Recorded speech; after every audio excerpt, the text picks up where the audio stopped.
All right. Hello, everyone. Welcome back to the kitchen table. I'm Kenny D. If you've been watching the show, you know me. You know what the channel's about. Interviewing first responders, talking about first responder stuff, trying to get a message out about mental health awareness, scaling it down a little bit, trying to get more interviews, talking to great guys like the man sitting next to me. If you are new to the show, welcome. I really appreciate it, checking it out. If you haven't already, subscribe, like, comment, share it. You know the whole deal. I really appreciate it. So, but this channel isn't really strictly for first responders. It's really for everybody. Anybody who's had any issues or who just likes fire stories, cop stories, military stories. I'm going to be interviewing as many people as I can. I'll listen to anybody who's interesting. So, hope you like it. Today I have a very special guest for you guys.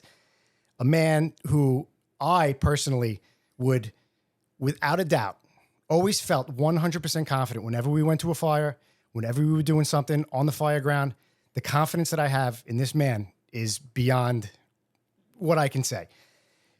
I just can't tell you. I would go to war. I would go to hell and back with this man. Just the knowledge that he has, the experience that he has,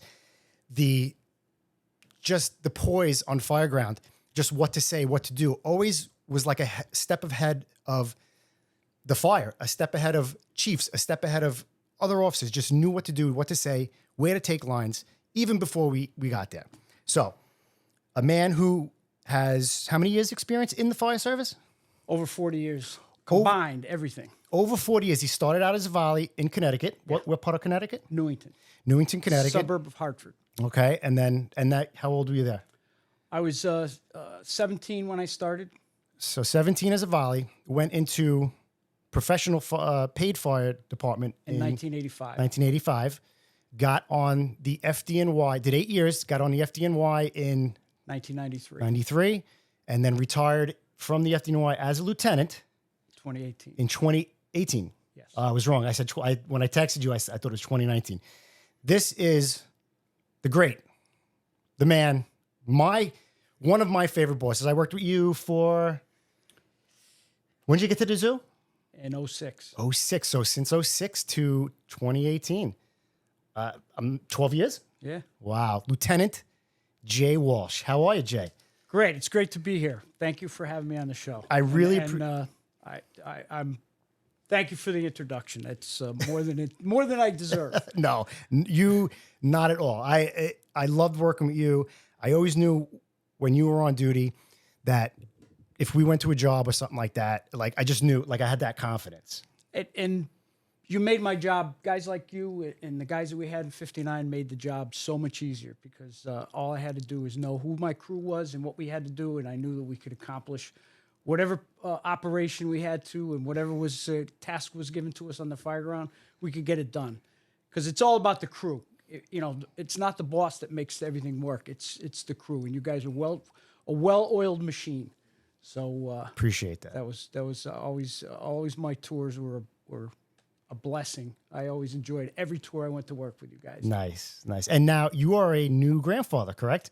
I am a new grandfather of 1 year and another new grandson coming in a couple months. So I'm enjoying that phase of life too. It's pretty cool. Congratulations. How's that working out? Like babysitting or what? Oh, yeah. You're back in the... Anytime. I tell my daughter, anytime, whenever you're looking for somebody, I'm available. My wife does it a lot more than I am. She gets called to order more than I do, but I had him here a couple of days ago, and we hung out. And, maybe another firefighter. Maybe I was just going to say that. You're going to get him on the fire department? Maybe, yeah, we'll see. We'll see. Maybe fifth generation coming up on board, Wow. Fifth generation. So that's, like, where are you from originally? I grew up in Newington, the town here that I retired to. It's a suburb of Hartford. I knew from as long as I can remember, I think I was 5 years old, I knew I wanted to be a fireman. Wow. My dad was on the job, so I listened to his stories, and my grandfather was a fireman, so I listened to, holidays. That's the topic of a conversation. Yeah. Felt bad for the women in our family and the wives. We captivated the conversation pretty easily. Where were they firemen? My dad was in Hartford and retired as a chief. He retired out of Hartford, then he went to a small city, northeastern part of Connecticut, Willimantic. He retired as a chief there. My grandfather was a fireman in chief in a suburb north of Hartford in Bloomfield. And then I have cousins and uncles, and over the years, the whole family is deep. At any point, were you on the job while your dad was on the job? Yes. When I was, we were different departments, Oh, but okay. we were on the job at the same era. Towards the end of his career, Yeah. when he was a chief, I was on in New Britain. So, you know how the FDNY had its war years, Yeah. right? Oh, Did they yeah. experience like Oh, a yeah. war years type of deal up here? Yeah. They had the riots, and Hartford was going through some turbulent times in the 60s and 70s and early 70s. There were tours he wouldn't be able to come home. Wow. They were just locked up in the firehouse. The guys couldn't get to the city, couldn't come home from the city, so yeah, it was pretty crazy. At that era, just hearing the constant fire stories about like, wow, that's what I want to do. At any point, did you have a fear for your dad's like safety and your grandfather's safety? Like, I don't, Not really. I know my mom wasn't crazy about me listening because, I had a scanner at the time. It was a different type. They didn't have scanners then, so it was like this big, what we used to call bread box type radios. And I would... It's like a ham radio. Yeah, you listen to it in Almost. the closet because my mother would shut it off when my dad was working. I don't want to hear what's going on. And I'd be tuned in to listen to what was going on. Reality didn't set in. Is a fireman that lived across the street from us as I became, I was probably in my teenage years. I went to fire department functions with him. My sister was closer to his daughters than I was. They were a little bit older than I was. He got killed in the line of duty. Really? My dad was working. There was a collapse in a body shop on Park Street, and Tom Fischer died in the line of duty. And I was listening at home. It was before I could drive. Yeah.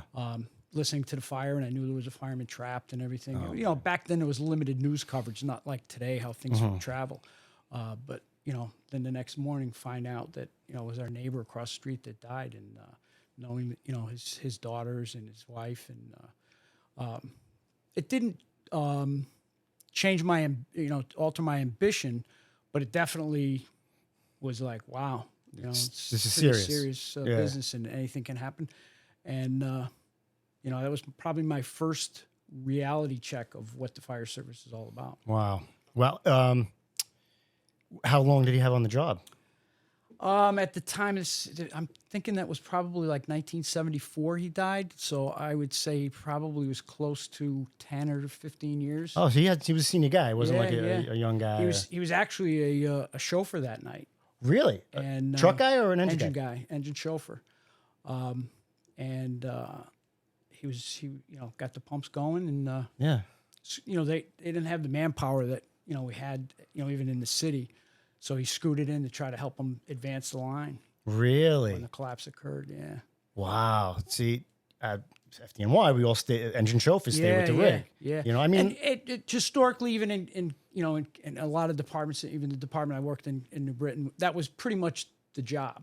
As a chauffeur, you stay at the rig. But it was one story taxpayer type of building, auto body shop. So it was easy for him to, see what's going on. Let me go in and give them a hand moving the line a little bit. Yeah. So. Oh man, that stinks. Yeah. Wow. So how old were you when that happened? I was probably like 13. 13. Yeah. 13. All right. When did you get? Now you were a volley in your town. Yeah. First. So as soon as I turned 16, went down and filled out the application and joined the reserve. It was at the time they called them civil defense. So we had our own rigs. We could only respond to like certain fires. Right. They wouldn't let teenagers in the fires. No. Right. Back then, no. Yeah. So it was cool. It was my introduction. We did a lot of training. Yeah. We rode the back step of the rig, and it was cool as hell. That's cool. Learned a lot about the job. Just laying out hose, operating lines, going to small fires and operating. And then once I turned 18, then I was able to transition into as a regular firefighter. Yeah. And that was great. It was all right. Here I am. I can remember it as clear as day as my first call as a volley, and as being able to go into the building. Yeah. And so that began in a couple of years later. So you remember your first structure fire as a volley? Oh yeah. Oh, I drive by the building all the time. Do you? And it's interesting, like, I talk to guys, what's your first job? And I'm like, well, my first job, I was a volley. And it was, I got home from high school, got home doing my homework, and the radio went off, the plectron went off, and came in as a condominium fire. And as I'm going to the firehouse, I could see the smoke in the air. I'm like, oh, this is a job. And this was like within a month of being on the volleys. Man. So, it's daytime, not a lot of guys around. So I got the nozzle. Really? So, Nice. so it was myself and the lieutenant. We moved the line in, and I think we did a great job. We moved the line in, and it was pretty good job. And after the chief that had the fire comes out, and he goes, I got to talk to you. And I'm like, what's the problem? And this guy was a legend in the Newington Fire Department, Nels Nelson. And he says, don't ever do that to me again. I said, do what? He goes, disappear into the smoke. I couldn't see it. And back then, there wasn't a lot of masks. There were only a couple masks on each rig. Yeah. I had a mask, but he didn't have a mask. So, as we pushed the line in, he disappeared. He's like, don't ever do it. I'm like, no, everything's good, Chief. After that, we had a better working relationship. He always... a couple of other guys that I worked with, we were kind of like the daytime crew. We were always available and got the job done for Well, him. he probably saw that you were aggressive. He probably saw that you had, vigor. And Yeah, you were yeah. ready to We go. had, like I said, those 2 years of training up in the, it wasn't like I was just a month into the volunteer fire service. I had, experience moving lines and understanding the job. And any training that you did with back then, they actually, they put in a smokehouse training. They would burn mattresses and furniture for training. They were doing that all back then, too. So, and even the early training was without masks because there was only 2 on a rig. So if you went to a class, they would teach you to operate without a mask. Just going, going. So, like back then, they're burning mattresses. Everything's cotton. Everything's wood. Yeah, everything it was different smoke than Absolutely. today. Yeah. Totally. I mean, it would kick your ass, but you could handle it. Yeah. You could learn to, stay low, breathe off the floor. You could move the line. You could, as close to the nozzle, you get some fresh air off the nozzle. Yeah. So you could do it. Yeah. It was pretty cool to have the mask with you. I was probably like the first generation, not myself, but that generation was the first that was introduced how to use the mask, how to get comfortable working with a mask. Yeah. But like I said, there was only 2 on a rig, and they were in a suitcase in the back. So the rig I operated as in the volleys, it was one that you could stand up on the jump seat, and it was an open cab. And so as you're responding, you're standing up, looking over the cab of the rig where you're going, watching. Oh, yeah, it's a fire. Let's mask up, and you put your mask on and get ready to work. Now, back then, when you were doing that, like, were you the only one on the back step at the time? Like, there's an officer, a chauffeur, and then you. It depends. Like sometimes it would, it would be 3 of us, and sometimes I'd be riding in the front seat because there would be nobody on the back step. So then you have to get off the rig, jump into the jump seat, and grab a mask. Yeah, you're doing everything on your own. You don't have anything to like talk to guys about. Oh, you do this, or we're doing that. So like on nights and weekends, you'd have tons of guys. You'd be riding the back step of the rig because there was so many guys. Yeah. And then other times it would, you might be just 2 of you on the front seat. This is a random question. Would like say senior volleys get pissed off if you got to the rig early and you got the nozzle and they would just showed up after you or whatever? Like, how would that work? You know how we're assigned guys. Yeah.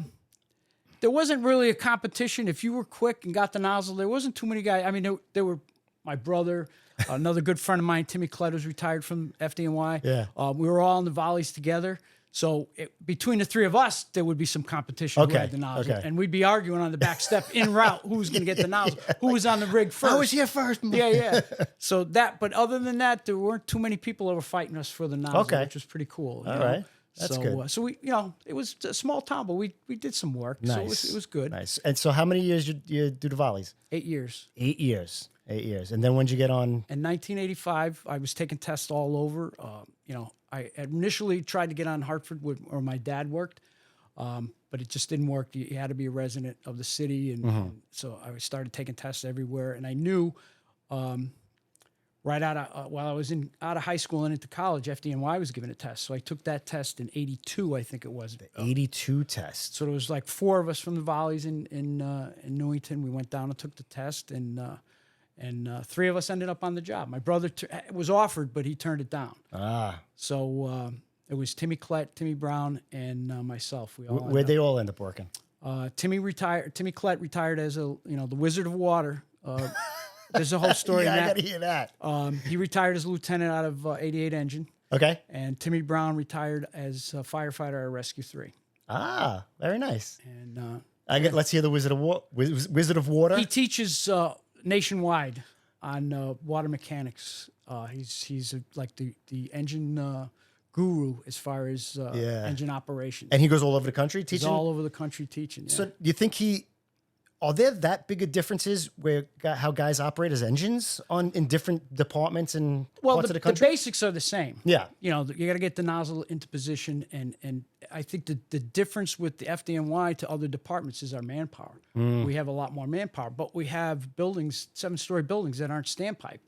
Yeah. So we have to hump hose up 7-story buildings. We have high-rise buildings that require a lot of manpower to get 20 stories, get a line into operation on the 20th floor or 50th floor. Yeah. You know, so we have the manpower. So the mechanics of that are a little bit different, getting the line into operation. But the nozzle position, the backup position are all the same, and what it requires to stretch the line. Yeah. So it's pretty interesting. I do a little bit of teaching with Timmy, and we have a lot of fun. It's but he's been teaching for 20 plus years nationwide. Great. So having guys with that kind of experience going all over is so important for this job, or for the fire service period. Absolutely. Like you can't just have somebody like it sounds simple. Water, fire, it goes out.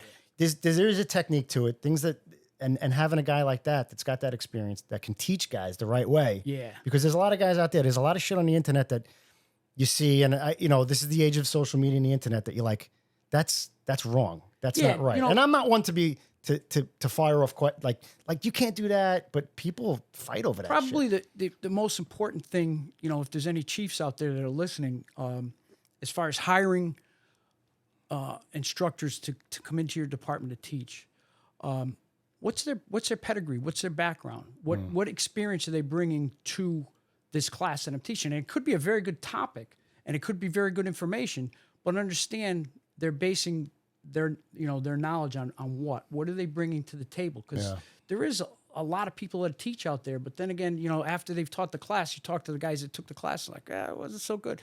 And, it's a lot of money out of chiefs' budgets every year to train their membership. You want to get the best bang for the buck. Yeah. You got a lot of guys that you could have 20 years on a job, but very little fire experience too. You want a guy that's been through. Yes. And understand that, when I first got on the job, we went to a lot of fires, but I didn't think I was going to a lot of fires because I was comparing my career to my father's career, the generation of the war years, where they were going to tons of fires. Every time they went to work, they were going, so I would say, I'm not going to fires. But now I look in retrospect to that era when I first started out, wow, I did go to a lot of fires. Yeah. But it's all relative. So today there's less fires, so you have to learn and get as much information out of those few fires and share that information. So we can't always base it on fire duty. We have to base it on a combination of experience based on fire and knowledge and learning, and kind of bring all that together to make a good class out of what you're bringing to different departments. Do you think that the guys that have less experience on the fire ground or on the job tend to overthink shit and make things up to teach, or you think everybody's kind of on the same page? That's tough to say because there's people that fit that category, but then there's other people that come from small departments that do a great job. Yeah, because they have a grasp of what they're teaching, and and like I said, if you only go to a few fires a year, but you learn a lot from every one of those fires you go to, you're going to be a great wealth of information to whoever you're teaching. Nice. Yeah. Okay. So you get on Connecticut. New Britain. In 85. Yes. So how was Proby school and getting on into your first firehouse? It was 6 weeks, probably a little less. It was about a month of training at the time. A lot of the the basics I had down because I was a volley, but I kept my mouth shut. Just, Do they break volleys balls? Oh, terrible!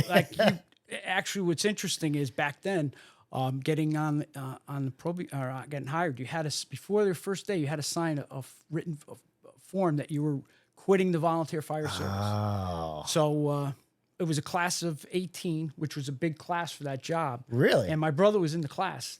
So it was my brother and I in the class. Oh, so you got on together. That's nice. We got on hired together. And so we went to Proby school. Funny story. So, as you're, with every Proby class, they do a little bit of competition. Yeah. So they had us stretching in the tower. And my brother says, I said to my brother, we got to beat everybody in the class. So what we're going to do is they had us broken down into squads. I said, what we're going to do is as soon as we get inside, you guys keep flaking the line in, I'm going to disconnect the nozzle. I'm going to run up to the roof of the tower, and just all you had to do was put the nozzle out off the roof, and they'd stop the clock. Yeah. So everyone's like, yeah, this is great. So we do it, and we get the nozzle, and they're like, holy shit, you guys are amazing how fast you stretch that line. You got to do this again. So we're like, all right, same act, just keep doing it, you know? So we do it, and like, wow, you guys. So they're breaking the chops of all the other groups. You guys got to beat their time. You got to, and like, I don't know, 20 years later, one of the old retired instructors like, you know that time you guys had? Nobody's been able to beat that. You know, I'm like, that's pretty cool. I didn't want to give up any story about what the background behind it was, but yeah. So we had a good time. It was a good Proby class. We went in the summer. We got into the fire. We hired in July, and we went into the firehouse in August. So what firehouse did you get assigned to? How many? How big is the department? It's 8 engines, 2 trucks, and before I left, they had closed an engine and organized a rescue company. Is each company a different house, or is there a truck company with the engine, or how does that work? 2 houses are paired with the truck companies, and headquarters is paired with the deputy. Okay. And then single engines spread out across. So where'd you get assigned to? Engine 1 downtown. Is that a single engine? No, it was with the deputy. It was headquarters with the deputy in the truck, and busiest engine, which was that was perfect for me. I was happy to be there. Nice. And but at the time, you were the 4th man on the engine, so it was an officer, a chauffeur, and 2 guys in the back step. Oh, okay. So they could ride with 4, but they could go as short as 3. So the 4th guy was a detail man. So I ended up as a detail man. You're flying almost every time you come to work. Oh, you're going to this company. You're going to that company. Even brand new guy. Even as a brand new guy. Yeah. My first tour, I went from working in the busiest engine to the slowest engine. And I'm working in the slow house, and I'm listening to my company go on the runs, and I'm like, it's my first night. I didn't even go out the door. I'm like, But, you got used to it. And as time went on, guys retired, and I made it up to, I was the 3rd guy. I wasn't a detail anymore. And then went to a decent amount of fire, a lot more than I did as a volley. Sure. It was pretty interesting. And it was this inner city, so, the type of fire, the quality of fires was a lot better. So in 1990, they organized a rescue company, and they're looking, they were going to close an engine and organize a rescue. They had no rescues or squads at that time? No specialty units. No special units. So they were organizing the special unit. They ordered a heavy-duty rescue, and they were looking for applicants. And I'm like, I'm not engine 1. I'm the nozzle man. If I'm not first due and I'm second due, I'm probably going to, end up on the, we're going to have a line at the fire anyway. So I'm happy where I'm working. Yeah. And I didn't express any interest in going to the rescue. So my brother's working one day. He calls me and he goes, hey, the order came down. You're on the rescue. And I'm like, you didn't even put in for it. I didn't even put in for it. I'm like, how did I end up on the rescue? And so I, when I went back to work, I went into the chief's office. He goes, he goes, I wanted you on the rescue. I'm like, and it was the assistant chief. That was Bobby McCran. That was his baby. It was the rescue, and he wanted to personally select his crew. So I was humbled by that. So I was on the rescue. So now I'm going to every fire, but I'm operating as a truck guy, and I never worked on the ladder, so it was kind of an interesting concept. We were always the floor above, right? So, a couple of years, into that, there was an arson spree, in the city of New Britain. It was New Britain was a hardware capital of the world. Stanley Works, Fafner Bearing, all these high-rise, factory mill type construction in the city. Years ago, they closed all those down and moved to China or whatever. So a lot of tenements, and they're predominantly 3-story wood frame or brick, 3 families, some 6 families, but a lot of them had wooden rear porches. And to kind of give you the background, the parking lot's in the rear. Yeah, they come in, enter, and exit through that rear porch. Yeah, so their front exits were always furniture and for security or whatever. Yeah. So anyways, we had an arson spree. Every couple nights, you'd get a couple of these. They would gas the rear porches, and you'd show up, and the rear porch is fully involved, 3 stories. Yeah. And you'd have people trapped. Oh, wow. And it got to the point where so many fires, the media was showing up. Like I'd go to work because we didn't work 24s. Okay. You'd work 3-day tours, followed by 3 days off, then 3 night tours, followed by 3 days off. So when you showed up on a night tour, there would be like live cameras from all the news stations parked outside the firehouse waiting to go to fire. They follow you to most fire. of these were night tours, like the arsons were at night. All night tours. So when you went to work on a night tour, you knew you were going to work. Yeah. So so it was kind of exciting, but kind of weird. Like, the bell would hit at 2 o'clock in the morning, the doors would open, you'd look, and you could, at any point, you could either have 2 columns of smoke, 3 columns of smoke, but you always knew you were going to fire. It came in as a building fire at 2 o'clock during this span of, I think it might have been a year. So it was cool. We're doing a lot of fire duty. Everybody was, into the job, and I'm on the rescue, getting a lot of time on the rescue. In the midst of that time, we had a fatal fire where a family of 9 were killed. Oh, man. And it was heartbreaking for the guys that worked it. I'm sure they carry the scars to this day. So that had an impact on me. We had a project fire. Being on the rescue, you're getting up into position before the engine. So in my mind, I'm like, I'm doing the most aggressive search as I possibly can. As I had the hook in the can. Mm-hmm. So we get in, and there's reports of somebody trapped. So I take the can, and I'm trying to knock down the fire, and the boss was behind me, and when the can ran out, I just threw it, and he goes, you clocked me with that can. Sorry about that, boss.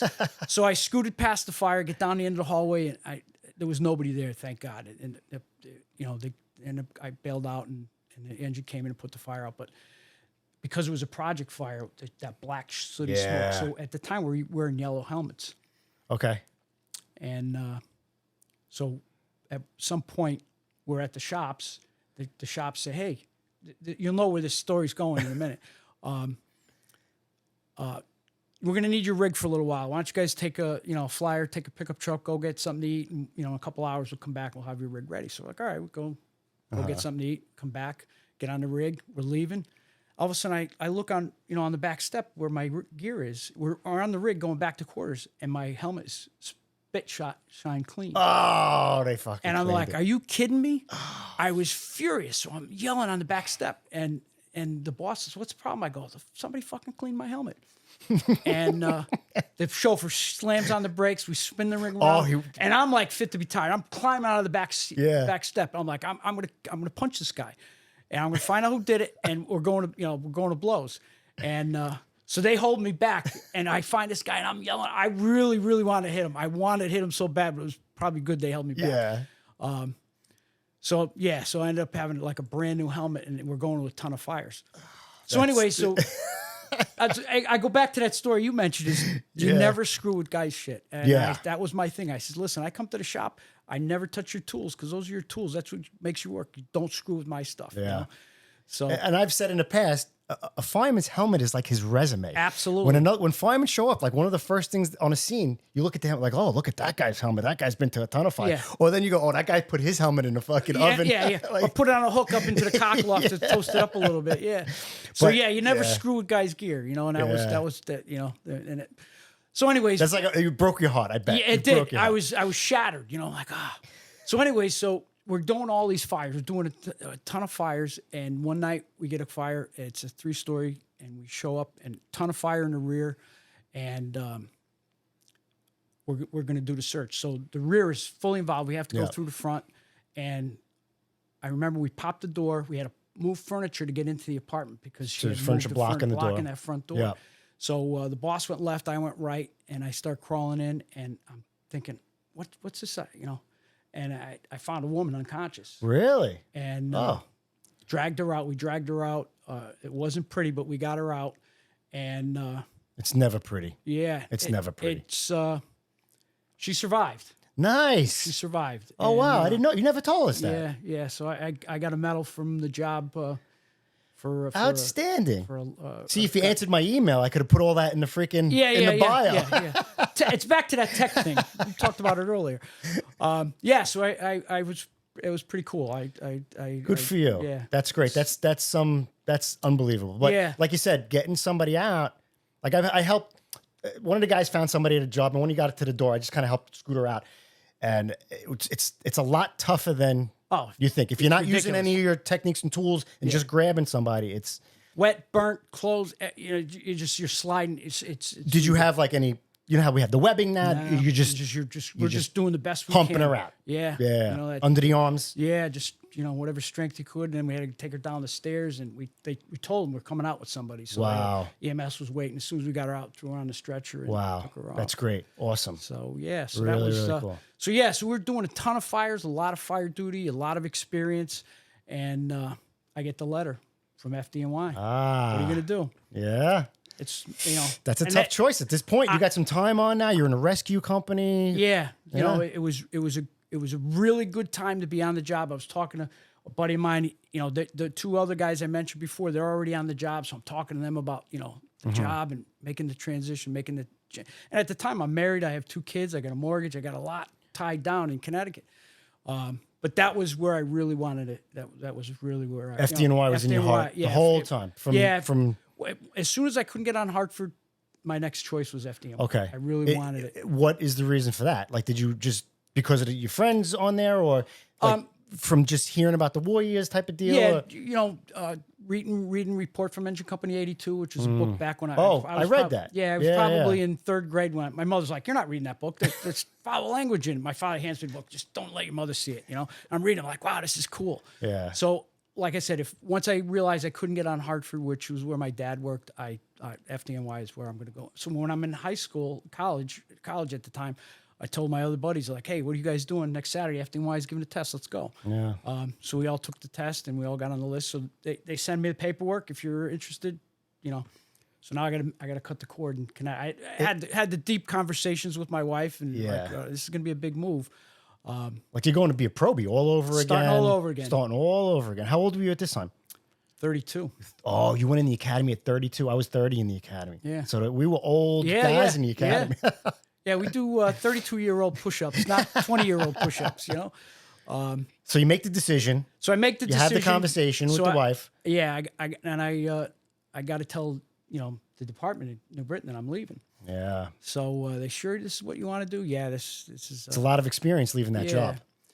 So before I left, we have another busy night. I think we may have had 2 or 3 fires, and after the 3rd fire, no masks left. And mutual aid, other companies are coming from another department to put our fire, the 3rd fire. So we get on we're out. It was a hot summer night. I'm laying out on the street. I got my gear off. We weren't wearing bunker gear at the time. And my boss says, "Hey, there's another job." He says, "You ready?" I says, "Let's go." He goes, we don't have any masks. You're not going to tell him no. Yeah. So I says, "Let's go." We get dressed, get on the rig. We're speedboating in. And we we ended up going in. I didn't have a mask. I grabbed the nozzle. I go up. I follow my way up on the nozzle, and it's a mutual aid company and their volleys. And I say, I'm from New Britain. I'll take Oh yeah. He gives me the nozzle. They just handed it to you. Just hand it to me. Going to put the fire out. So now I'm really shot after this fire. I'm laid on the sidewalk. I'm dead. And the assistant chief who was in charge of the rescue walks by me. He looks at me and he goes, "You're really going to leave New York leave New Britain to go to New York?" I says, "Chief, if you can promise me nights like this every night, I'm not going anywhere." He looks at me and he goes, "You're really fucked up." And he walked away, And so that must have been tough losing you from that job. And it was a great group of guys, the best. I was having the time of my life. And the one thing I look back on at the time, I was like, you know what? I know guys are going to retire. Yeah. Guys are going to get promoted. Things are going to change. I know that. So I'm going to eventually I was on the lieutenant's list. I knew eventually I would get promoted there. Things would change. Like, you know what? This is really where I wanted to go. Let me take advantage of that opportunity. All right. So you leave Engine 1 to Rescue 1. Rescue 1. Leave Rescue 1 to FDNY. Yeah. How long was Proby school at that point? In 93. I think it was like 2 months. Okay. And it was all fire stuff, not like there was no EMS. I think the hardest thing we had to do was the peace officer training on Friday. Oh, okay. Yeah. That was pretty, those days were long, but yeah. And I was living, a buddy of mine had an apartment in Queens. I was living in Queens. And okay. So not far from the Rock? Yeah, so I was able to scoot right over the bridge and the commute was easy. We had bought a house. We just hadn't closed on it yet, so I had to wait till after I got out of Proby school to do that. Where was that? Where I bought the house? Yeah. It was in Orange County, Montgomery. Okay, so I knew that you had lived up there. Yep. I didn't know if that's where you started. Yeah. Moved right up there. Okay. and started life all over again. There you go. I mean, as a 32-year-old man in Proby school, Yeah, you know, it was pretty crazy. they break your balls a lot, or what? Were I you- kept my mouth shut. Funny story. So nobody knew anything. I mean, maybe they did. I just kept my mouth shut. I wasn't volunteering any information at any point. trying to remain anonymous. Trying to remain anonymous. So we're doing the Quonset hut searches. So Okay. they block out your face piece. You go and do a search. So I go in and do a search. I come out and the guy grabs me. He goes, "Come over here." And I go, "What's the problem?" He goes, "You've done this before." He goes, I go, "Yeah." So he goes, "You fucking asshole! You should have told me." He goes, "Why are you making me look like an asshole?" I go, "Listen, I'm not saying a word about anything." He goes, "All right, well, we appreciate that, you know." And then at another point, Billy Woods was lieutenant 50 engine. Okay. And he's teaching us CPR. So I'm doing CPR. And at this point, I've been a volley for years. I was, you know, in New Britain. So, you know, CPR, we've done it so many times in training. We weren't doing EMS runs then, but we, you know, I always had CPR training. So I'm doing CPR and he looks at me and he goes, "Either you're a freaking doctor or you've had some kind of previous experience with CPR." And I'm like, "No, sir, I'm just good at this." And he's looking at me, he goes, "Yeah, bullshit." You know, I didn't say a word, but it was pretty funny. Later on, we talked. He goes, "You've done this before." I go, "Yeah, I was a fireman." I go, "All right," you know, but I just didn't want to make a big deal. Right, because you're thinking if you open your mouth like, "Oh yeah, I was in Connecticut," they're gonna be like, nobody gives a shit where you're from. We do it here differently in the FDNY. Absolutely. So that brings me to what are some of the differences between FDNY and Connecticut? Were there any real differences, or? Yeah, you know, the positioning. Okay. We, you know, obviously the engine and truck have a lot more positioning. Connecticut in the truck, you don't have an OV. Right. Your roof man is, you know, if you have a 3-man truck, you know, the boss is probably going in with one guy to do the search, and 2 outside guys. You know, chauffeur's probably throwing some portable ladders, and then the roof guy's going up making some vent. If you have a 4-man truck, sometimes you have a 3-man truck. Yeah. You know, so and then the engine, it was either 3, maybe 4. So you have the luxury of the manpower, but you need that manpower to get the job done. Yeah. And so you learning the positioning was a big change. Right. The types of buildings, totally different type of buildings. Most of the buildings we operated in were, like I said, in Newington was PDs, and then in New Britain was mostly 3 and 6 family apartment dwellings. How many like what was like the biggest building? There was some high rise, but very you know 7 or 8. So like, you know, we deal with like 5-6 story tenements up in Harlem. What was there buildings like that in? Yeah, you know, they had some projects. You know, projects in different areas of the city. Some big apartment, you know, multiple dwellings. Okay. And sporadic, just smaller scale, but predominantly frame type dwellings. Yeah. You know, that's predominantly what the fire. So you know, so going into the city, learning the neighborhood, learning the. But I had been going to the city for years. I had you know, an interest in FDNY. So when you say the city, you mean Manhattan? Yeah. Well, the 5 boroughs. The 5 boroughs. Yeah. I know. Growing up in Brooklyn, we go, "Oh, I'm going to the city." That means I'm going to Manhattan. Yes, exactly. And so yeah, I knew a lot of guys in the Bronx. Yeah. From you know, hanging out back in the 70s and the early 80s, got to know guys, riding with them. Yeah. Snapping pictures of different fire, and I was learning a tremendous amount. And that's the one thing I can tell young guys: listen, if you're not going to fires, there's a ton of stuff on YouTube. Fires posted all over the country. You can sit back and watch the videos at the comfort of your recliner and learn from other guys' fires. And that's what I did. You know, buddy of mine, we'd go down the city. You know, there was a ton of fires back then. We'd go visit guys. "Hey, jump on the rig, take a ride. We're going to a fire." And we'd sit and watch what they did and learn from their experience. Yeah. And then, you know, they'd be back in the kitchen having a drill on different subjects. We'd learn from that, and we'd come back to New Britain with that knowledge. So we were learning a lot from those warriors, veterans. Yeah. So that brings up a good point, not to interrupt you, but in today's age of social media and cameras and stuff, there is no reason why somebody who's interested in the fire service, who wants to get on the job, have some sort of knowledge of fires, because of all the videos out there and all the shit that they can see, and going to the firehouses. Like, you shouldn't walk in blind to a fire service anymore with everything out there, all the resources that you have. So that's absolutely. Yeah, absolutely. That's, you know, that's one of the things I try to impress on the recruits I teach at the Connecticut Fire Academy is, you know, you're going to departments. Some are busier than others, but don't say, well, I'm going somewhere where we don't go to enough fires. Well, even if you go to one fire a year, learn from that fire, and maybe not.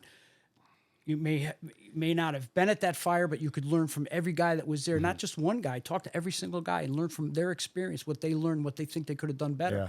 Try to learn as much as you can. And like I said, go on the internet, go on YouTube, learn from fires, spectacular fires in all parts of the country, and you're definitely going to learn something from any fire you watch. If you're in that department, if you're on that in that firehouse that only goes to a couple fires a year, that's when you got to be on even more. Yes. And know even more. Yes. Because you got to stay in the books. Yes. You got to stay drilling. You got to stay. The guys that are in busy companies, yes, they still should drill and stay in the books and all that stuff. But since they're going to everything, they're getting more experience. So the guys that go to less fires, and there's lots of places that not go to a lot of fires, you got to stay in it even more. And It's harder to stay in it when you do less. When I first got to 75, we were going to a ton of fires. So you get out of Proby school, you go to 75. 75 engine, Jerome Avenue, Bronx Animal House, 7533 19th Battalion. Yeah. When I say a lot of fires, relatively speaking, it wasn't the war years, but it was. They were coming down from. Yeah, There's still a lot of remnants though. It was before EMS, so ERS boxes. We were still doing 5,000 runs before EMS, which was a lot of running. So you went to enough fires where if you made a mistake at one fire, you could learn by correcting it. The next fire you went to was in short order, whether it was the same tour, the next tour. So you're constantly able to hone your skills. Yeah. And I would say this even to guys on our job is, if the space becomes great between the last fire and the next fire, and you made a mistake, it's incumbent to try to remember the mistakes you made, because we all make mistakes. We all think, you're sometimes your own worst critic. I should have done this better. I should have done that better. You got to keep that fresh in your mind because it's a bigger space between jobs. Yeah. And you want to be able to get better as time goes on. You don't want to keep making that same mistake. That is huge, because when I got to Harlem, we were doing a decent amount of work for that time, but then it slowed down, and then you'd go to a job and go, oh man, I fucked that up. Yep. Now everybody must think I'm a jerk off. Yep. And then I'm going to make it up in the next one. You might not make it, say it was a nozzle job or whatever. Yeah. You might not get another nozzle job for a very long time. And that's eating you up the whole time. So I know exactly what you're talking about. Yeah. So that's all, that's all part of that whole learning process and honing our skills and getting better at our job. Yeah. And that's the fortunate thing about going to 75 is where it was a very busy house, big on learning constantly, learning the skills of the engine, learning the skills in the truck. Yeah. You'd go across the floor as a Proby, you'd work in the truck for a while. I remember a job that, I was working mutual in the truck, and how you get the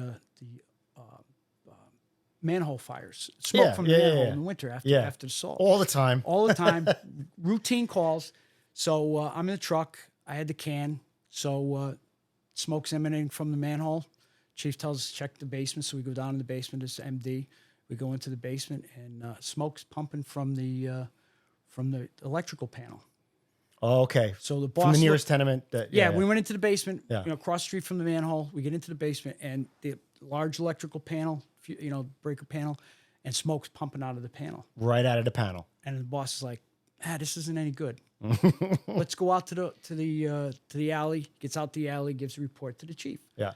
So we're hanging out there, and the chief comes down. The chief's like, show me what's going on. So he tells us, he goes, you guys hang out here, because it was pretty good smoke condition in the basement at the time. Yeah. No fire, just residual smoke from the manhole. Yeah.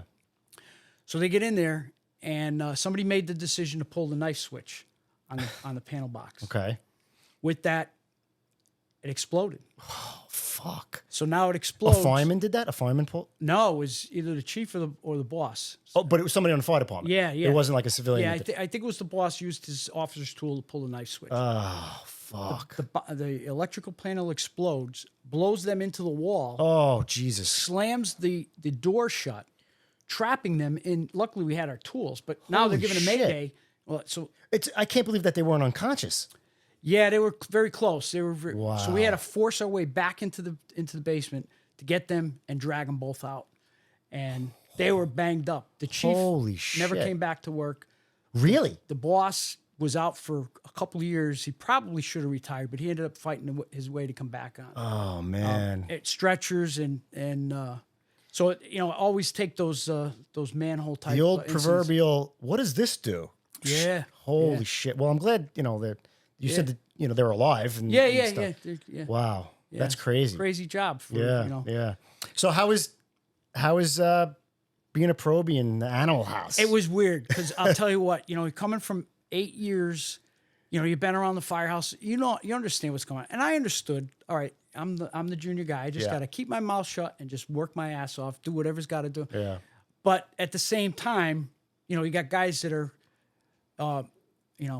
younger than you, but more time on the job. Yes. And, yes. it was an interesting dynamic, but it was great. I enjoyed my career there. I had a blast. It was the animal house. It was a crazy place to work. Yeah, memories for a lifetime. Nice. So you it's still good. keep in touch with a lot of those guys? Yeah. They do a monthly, a yearly reunion we have. They also do a monthly luncheon that I try to get to. It's just. So my father-in-law is retired from Coney Island, and he does what they call a Romeo, retired old men eating out. Yeah. And so every month they get together. I was wondering if they called that Romeo. What you guys know? They don't call it anything. They just called it, retired guys luncheon, and they do that. And I hope to get more involved in the. It's just living up in Connecticut. Yeah, it's yeah, tough it's getting tough. down to the city. It's a big commute. So, but yeah, it was great. And then my brother, he turned down the job. He didn't end up taking it. And it worked out for me. Your brother's still in Connecticut on the Connecticut job. He stayed in Connecticut. Yeah. So we used to always trade stories. And I'm like, you'll be going on EMS runs and you'll be wearing bunker gear before me. He said that to you? No, I said that to him. Okay. So I was always, you're going to be wearing bunker gear. You'll be going on EMS runs. Well, I was wearing bunker gear and going on EMS runs before him. So in 75, we're always known we had a ton of ERS no contact. So you'd be running ERS no contact till 4 in the morning. From 4 to 7 is really the quiet time in the firehouse. So they shut the boxes off. And they shut the ERS boxes. ERS boxes So off. anybody who doesn't know, an ERS box is like the boxes on the corner. When there was less phones, people would hit the button or pull the thing, and the fire department would show up. And a lot of times nobody was there. It was a no contact, but it's like a false alarm. It's just a false alarm. Yeah. So at some point it was about the time we were transitioning to EMS runs, and we were like, between EMS and ERS, we're going to break 10,000 runs. Fuck. So what they said is, oh my God. And for whatever reason, they turned off the boxes. They hung signs up, and then we started EMS runs. They ended up turning the boxes back on, but I don't think the neighborhood really understood the boxes were turned back on because we never saw the ERS numbers escalate. So I just think they just didn't realize that the boxes were turned off. So we instead of doing 5,000 combined runs with ERS, the ERS went away, and we replaced it with EMS runs. Oh God. So, so you bring up when you got on the job, you were in, as Nick would say, rubber goods, right? Yes. When did you transition to the bunker gear? I want to say it was probably 96. Yeah. Somebody commented on one of the videos or one of the shows. It was after a certain fire. I can't remember what it was. Watch Street. Yeah. I think that's what he said. Yeah. So how is that transition between? What's interesting is 75 and 33 were one of the companies that pilot tested Like a bunker pilot gear. program. So there were guys in the firehouse that were pilot testing bunker gear, at different manufacturers at different times, and then we'd fill out evaluations. Yeah. A couple things that came out of that was R&R, because we'd go to 3 or 4, food on the stove, odor of gas. You're wearing bunker gear. You were soaked and Fucking sweat. soaked. Yeah. So one of the things we put in was like, you could use R&R after just BS runs. Yeah. You don't have to go to a fire to get beat up. Yeah. So that air conditioned rigs became important. And we were testing the different styles, so we were trying different things and different. So, anyways, after Watt Street, they realized, what do we got to do to keep these guys alive? 3 firefighters died line of duty. Very tragic fire. So the knee-jerk reaction, just get the best that's available. Okay. And that's how we ended up with bunker gear, was through the tragedy of Watt Street. It seems to be that's when a lot of policies change, a lot of things go different on the job in the future after a fireman failed job. Especially when you're studying a lot of the things that we have, safety wise come out of firefighters losing their lives tragically for. Yeah, it's like the same in the military. Like these guys, you hear them in combat, and a lot of their policies and tactics are written in blood because they had guys, they lost guys, and that's kind of the same thing. Yeah. Anytime you look at why do we do this, well, a lot of times it's because somebody got killed doing it a different way. Yeah. So, Crazy. All right, so you easily transitioned to bunker gear or no? Is that tough? No, I fought it to the bitter. I hated it. I know we used to talk about it. You used to bring that up a lot. Like, before bunker gear, after bunker gear. So I hated it. So you went from just rubber boots to pants and boots because we didn't have the leather boots. It was rubber boots. So I was like, this sucks. But you had to hydrate more because you were sweating it out. So if your gear was out for service or you didn't have a backup set, you had to go back to traditional, your turnout coat. Oh, and your really? Boots. So if, it had to be, you got contaminated. Oh, no shit. So one guy would be wearing a bunker gear on the rig and you'd be wearing rubber goods. So you had to pay attention to that because one guy could, ideally go deeper than another guy. Right. So you'd always give that guy like either door or control. Yeah. But it didn't happen that often. But it was, in the early stages, that was, sometimes you show up and some guys were wearing bunker gear, some guys weren't. But that's the thing about bunker gear is people don't understand either. Like you're so encapsulated that you can go deeper and further into a fire, whereas the rubber goods, you can feel the fire and know that you're too far or whatever. Is that right? Or? Yeah. The greatest story I can convey is talking to a real old timer, years ago. And we're just, sitting at a bar having a couple beers and I'm talking to him about the job and, before mask. And I'm like, so I go, when you got the mask, it was about the time we were going to bunker gear. I said, when you got the mask, you guys must have loved the mask, being able to go deeper. And he goes, no, I hated the mask. I'm like, really? Why? I kind of, in the back of my mind, I really wanted to pull the answer, learn from what he was telling me. He goes, before the mask, you could only go into a fire till you could get to the next window. Mm-hmm. So you'd take the window and then you'd resize up. Okay, how many more rooms, how many more windows to the fire room? Or, where's the fire in relation to where I am? And then when you went to the next window, if you couldn't get to that window, you knew you had a window you could get back to. Right. So you're constantly resizing up. He says, what happened when we went to masks? You didn't have to take that window, so you weren't sizing up. And without a mask, the fire would stop. The heat and fire would stop you from penetrating too deep. Mm-hmm. Because at some point, smoke would get heavier and the heat would get heavier, and you had to stop and wait for the line. Yeah. Once you went to a mask, you started going too deep. And I go, wow, that's pretty interesting. And I says, that's coming from a guy that went to more fires in a month than I've done in my whole career. Yeah. And he says, you guys are going way deeper than we ever went because of bunker gear and the mask. Because now you don't have the smoke and heat, and the bunker gear is even encapsulating you more. Yeah. So I always thought when we went to bunker gear, we should have trained like any tool we're given. You give a thermal imager, you're given a new, any kind of tool that you're given in the fire service, you train with it because it's a new tool to understand limitations and what it can do and not do for you. Yeah. And when they gave us bunker gear, here you go. Put it on and go. Put it on and start going. And I'm like, that's a problem. Because now we're penetrating deeper into a fire than we ever did before.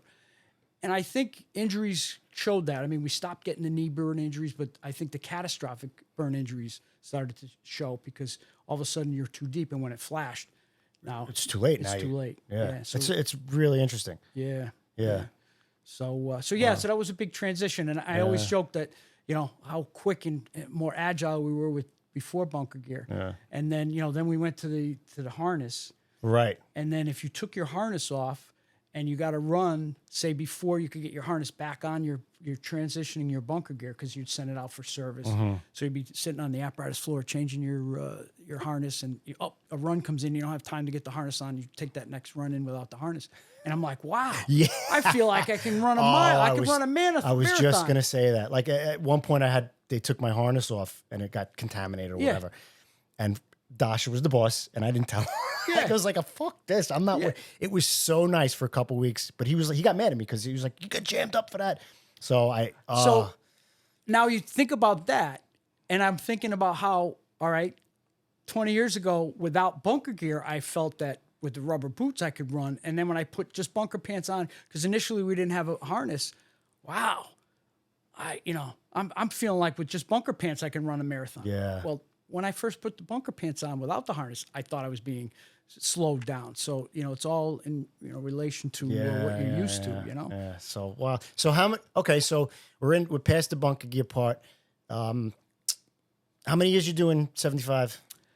I was in the engine for 7 years, and I was studying really hard for lieutenant. And some guys who were getting promoted and retiring in the truck. So I said, well, I'm gonna get promoted. I should really learn the truck side of the job. Yeah. So I went into the truck. You transferred to the truck? Transferred to the truck. I love the engine. I'm an engine guy. But I realized that as a boss, it's important, if you're going to be a boss covering, you're going to cover all, every, company across the city. It's important to know the positions that you're in charge of. So I want to be able to instruct the guy how to cut a roof or how to force a door. Yeah. So I need to learn that. So it gives you more credibility when you bounce and meet other guys. They go, okay, you did both companies, so In 75 and 33 was a very good house. Like if a guy was in the engine and he didn't have time in the truck, what they would do is before he got promoted, they would send him to the truck and let him work there for 6 months or a year before he got promoted. So were you in the truck when 9/11 happened? I was. I'd only gotten to the truck a very short time. I transferred in 2000. So September 11th happened within a year. You want to talk about that? Yeah, I mean, so how was were you working? My story isn't like guys that were working. I worked the night before. I was detailed to 60 and 17. Okay. I remember the night vividly. I was studying like a madman. So I buried myself up into upper floor room that was quiet, and I was studying. They whacked. A civilian got whacked in front of the firehouse. I remember hearing the gunshots. And really? Holy shit! Holy shit! Bells hit, and this guy's dead in the street, and like holy shit. But that was like our only run, and I just for whatever reason that night it was kind of a rainy day and night. Being a detail, you're the first one up. Yeah. Boom. I remember the guy coming. I'd been studying until probably 5 o'clock in the morning. So 7 o'clock, 6:37. The guy, hey, you're relieved. Shot back to in my mind, I got to get home. Yeah. Kids are going to be in school. I got that window of opportunity to get some studying done. Get home and the shit hit the fan. Yeah. So make my way, and it was tough getting back into the city because you were already. I was already home already. Home and oh wow. Like all right, I got to get back to the city. Yeah. And I'm thinking, how am I going to? They're already saying, oh, this bridge is closed. That you can't get. The highways are closed down. So I'm made my way around. I did the Taconic kind of back roads to get back into. And they actually once I got to Yonkers, the state police had the highway closed. Did you I'm a fireman. I got to go to work. I pull up against him. He's like, no, and I pull out my badge. I go, no, fire. He goes, God bless you, brother. And continued on. Went to the firehouse. They were 75 and 33 didn't respond. They're too far north in the Bronx. They were really, in hindsight, I think they were holding companies back because they were expecting another attack. Yeah. Because they were mustering guys at the division. They sent guys over to division. They sat there for hours, and then they sent it back to fire. They were kind of nobody knew what was going on. Because think about it, the upper structure of the FDNY was devastated at that time. So, so we hung out in the firehouse, trying to get a plan when we were going to be deployed. Yeah. Finally, at the change of tours, we just self-deployed. We loaded tools, gear, in pickup trucks, and we just headed down. Fuck it, we're going down there. So my personal friend and the captain of 75 engine, his brother had rotated through our firehouse, and he had just because of Father's Day fire, they canceled all rotation and sent all these guys back to. They're supposed to do a year. Yeah. So he sent him back to Brooklyn. He was working that day, and he was missing. So, when we got down there, I said, listen, John, I said, whatever you're going to do tonight, I'm going to be with you. Yeah. He was on a mission to find his brother. What company was he working in? 230 engine. 230. Okay. So, they gave it was a mustering site. They really didn't know what was going on. It was kind of like helter-skelter. They finally gave us an assignment, and we just peeled off from that assignment. Yeah. And nobody was going to tell you. Nobody's going to. It was very helter skelter at the time. So he said, "Listen, I got to find where 230 is." So I said, "Let's go, John. Let's do it." So we walked around the site quite a bit. What we saw, and it was, I can't. If you wanted to think of what a nuclear attack. The after effects look like that's the best thing. Yeah. You know, it was unbelievable. So we're walking around trying to find. We ended up finding 230 engine. You found the rig. Found the rig. It was hooked up to a hydrant, and we found the chauffeur. You did. And the chauffeur says, "Listen, they got off the rig. I dropped them off at this point. They went in the building, and that's the last I know." So like, okay, that building's gone. So they got to be in a hospital somewhere. At that point, we didn't know. We had no idea what, you know, I was thinking for the, you know, hoping for the best. So we went to a few hospitals and you know, we ended up stopping at 16 and 7 after going to Bellevue. Yeah. Every hospital, no fireman, no fireman, no fireman. It was starting, the reality was starting to sink in. And you're getting that gut feeling like this is bad. So we stopped at 16 and 7. There was some EMS in quarters. They were washing out our eyes because the debris and was just, your eyes were like slits trying to, you know. Yeah. So they washed out our eyes. And at the time, they had the screen on in the house watch. And the mayor and commissioner were giving the report that we think a lot of firemen died today. And it was the first time we actually heard a public statement saying, we're thinking we could have lost maybe 100 firemen. And we're like, holy shit. Yeah. And then John's like, I got to go talk to my mother. I got to go see my mother. Yeah. So I said, all right, listen, John, I'll go with you. You shouldn't go alone. He goes, no, I got to talk to my mother alone. So I said, all right. I redeployed. I found out where our guys were. I went and deployed with them, and we operated till the sun came up. Yeah. And then after that, we went back to the fires, went to a 24 on, 24 off. And as odd as it may seem, I felt more comfortable operating because what we would do is you do half your 24 at the site and half your tour in the firehouse. Okay. We would switch back and forth. And then it became a detail. Then you could sign up for a detail. You could go down to work the pile. For how long? How long did you be down? I was doing a month details. So I was down for October. You couldn't, you could self-deploy. Yeah. But your assigned detail was October and February.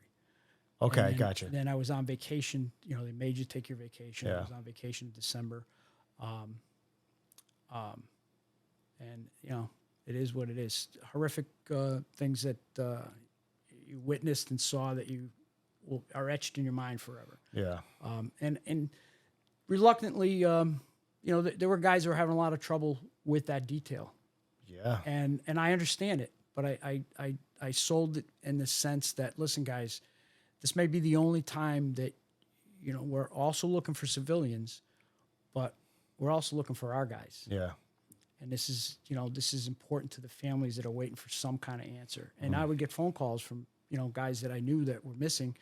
You know, they knew I was down there, so they would call, you know, hey, anything, hear anything, you know anything. And a lot of those responses were no. And you know, there were times that you would just feel so defeated because you were there. You were working all night long. Yeah. You know, anytime I'm driving down the highway and you see those night lights on construction sites, I get flashbacks. Oh wow. You know, it's weird, but you're working under those bright lights at 3 o'clock in the morning, but it felt like you were daytime because those generated operating lights, and you'd be in there in the dirt digging. It's just ingrained in your in your brain. And the Red Cross had tents set up. Yeah. So you could shower and get food, and you know, you'd get meal breaks. They would make you warm meals. The food was, you could never want for anything. You need a turtleneck because it was cool that night. Somebody would find you a brand new turtleneck. You needed new shoes. You know, they would provide you anything. So many donations came in. Yeah, it was amazing. The outpouring of support from around the world was unbelievable. But like I said, one night, you know, you're there and you're really hoping to be able to give some kind of positive feedback to any one of the families that you knew that, you know, guys that were missing. And I'm like, how am I going to talk to this one or that one today? And this EMS worker comes out and she looks at me and she goes, you look like you need a hug. And I'm like, and she hugged me, and I'm like, that like reinvigorated me to continue on the rest of the tour. Yeah. It was like, I don't know where she was. She could have been you know, she was like an angel. An angel that came out of the midst of, you know, because you're working the pile, your head is so consumed in what you're doing. We went down with, you know, with crews from the firehouse. So those teams that we operated with, those guys I'm forever bonded with. Yeah. Just because the things that we saw and did. And crazy thing, as the months went on and we went deeper into the tub. Right. those large, unbelievably large dump trucks. Yeah. They would drive down and drive up as you fill them up. One of them flipped over, and that's how we came up and down that. It was called Tully Road because it was Tully's construction equipment. So it was a long walk out of that base of that tub up to street level. Yeah. So those guys would, and you'd be walking up alongside them, and they'd be going up and down. You had to watch your ass because they were good. Those guys were great. For whatever happened, one of those flipped over and slid down all the way down Tully Road to the base. And there's firemen walking up and down, one side going up, one side coming down. Guys coming out of the pit, guys coming in the pit. And I stood at the bottom like, I can't believe what I'm witnessing. And it didn't hit a single fireman. Wow. Or cop. I mean, there were cops operating too. Rescue worker that was operating. It just missed everybody. Holy shit. It could have wiped out, 50 firemen. And they said it was, the most dangerous construction site in the country, and there were no injuries. Wow. There were a lot of angels watching over us. Yeah. And the driver, the only thing, he had false teeth. His false teeth popped out, but, it was a truck. He was in the seat. That was the only thing that happened to him, but there was no injuries, Wow. That's unbelievable. That day, that whole, it was crazy. Just, I remember I did a little time down there. I self-deployed when I was on the park police. Okay, yeah. So the first week I was down there, I just went down every day. Yeah. Just to help out, whatever I could. And then they started kicking everybody out that wasn't FD or PD. Yeah. What I remember the most, one of the eeriest things was when they would quiet everybody down. Yes. Just standing on. All I did was hand the bucket. Yep. I didn't dig. I'm on the line, hand the buckets. That's whatever I could do. But they would shut everybody down because they're still looking. They think they hear somebody. Yes. And for that 5 minutes that you're quiet, you could hear fucking pin drop. Yes. And there's thousands and thousands of workers, firemen, cops, everybody, civilians helping out. It was just standing on top of this pile. It was just so. Yeah. That's what I remember. That's those what quiet times those quiet times. And then as time went on, when we found a victim and removing the victim, everyone would stand at attention as they were moving the victim out. Yeah. So how did the dynamic in the firehouse change? A lot of retired guys came back and cooked our meals because our heads are in a million other places. So that was really cool. The retired guys stepped up huge. And firemen would understand it. We needed to go to a fire. Yeah. You needed to go to a job to get your head back, screwed back on because our heads were in outer space. The city didn't stop. No. I mean, the city, there's still. Interestingly enough, for the days after, our runs were I don't think we had any runs. Maybe the dispatchers, knew which ones not to send us out. Yeah. For 75 and 33 to be as quiet as they were, and the days and hours and days after was amazing to me. But as tours started, we needed to go to a fire. Yeah. We definitely, and I can remember the first fire was probably within a month, and we went. It was down the block from the firehouse, kick-ass job, and I'm like, yes. Yeah. We needed to do that to get our heads back and focus on the job. That's interesting because I never even just the headspace that you guys must have been in. You're thinking I just want to get back to normal. I want to get back to what I do. Yeah. Just to get for that hour, get my head out, off of that and into my. Because you were taking it home with it. Oh yeah. You were taking. Guys were getting to. Road rage things in traffic, and everyone like, oh, you're doing that. You step back and like, holy shit. Did they offer counseling right away? Not right away. No. Well, no, I take that back. They did, but nobody wanted to talk. What to they anybody. would do is when you were deployed down at the pile, they would, before you went back to the firehouse, you had to go sit and talk to somebody. I need to get back to the firehouse. I need to get back in the pile. Let me talk to my brothers. Yeah. That's who I talk to. That's exactly. It was the kitchen. Like I said, I was more comfortable at the pile than in the firehouse, and I was more comfortable in the firehouse than I was at home. I can't imagine what my wife was going through at that time because I wasn't there. Yeah. I remember at a holiday, I don't remember what holiday it was, but we were out of state, and as I'm driving home, I could feel it coming back. I'm like, holy shit.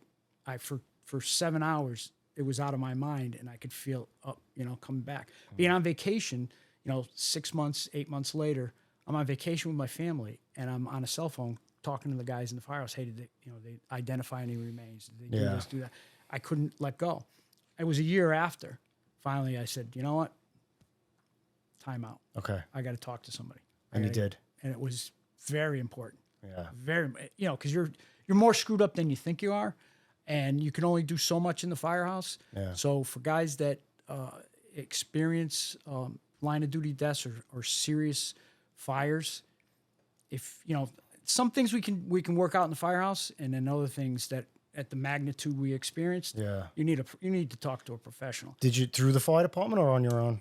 No, the fire department provided that. Oh, okay. And what's interesting about that is I kind of got a heads up prior to that. A friend of mine was a chief in Worcester, and they had the Worcester cold storage fire. Oh, and they lost 6 firefighters. Right. That's right. And he was the chief that had to make the decision. I'm not sending it because every time I send guys in, I'm losing more guys. Oh, and man. and it was, and they wanted to kill him. They're like, you can't let these guys die. We got to. He goes, listen, every time I send guys in, so he was distraught, and he finally said, I got to talk to somebody, but I got to talk to somebody that can relate to me. Right. I can't talk to somebody that just, you know. So at the time, the only thing that was available was military. So he spoke to a Vietnam Closest thing vet, you're gonna get. Yeah. and he says that got me out. Because my wife was like, listen, either I'm leaving or you got to talk to somebody. Yeah. So talking to him prior to 9/11, when he related that story, I'm like, very interesting. So I always kept that in the back of my mind. That, and I always thought about it for other guys. Yeah. So I was talking to guys that lost their brothers or their sons, and I'm like, listen, you need to somebody. You got to talk to somebody at some point. You'll know when it's time. Yeah. And I wasn't paying attention to myself. Right. You know, Looking out for other guys, yeah, but not. Thankfully, your I'm own. not doing crazy stuff. But at a point, I said, you know what? It's and I waited till after the year anniversary, and I said, you know, let me go talk to somebody, and then after that, Did you kind of have it on a timeline going like, all right, when it hits a year, I'm going to talk to someone? no, It just. it just like we were saying before, when retirement, a light goes off in your head, Yeah. all of a sudden the light went off, and like, you know what? I don't think I'm handling things as well as I used to.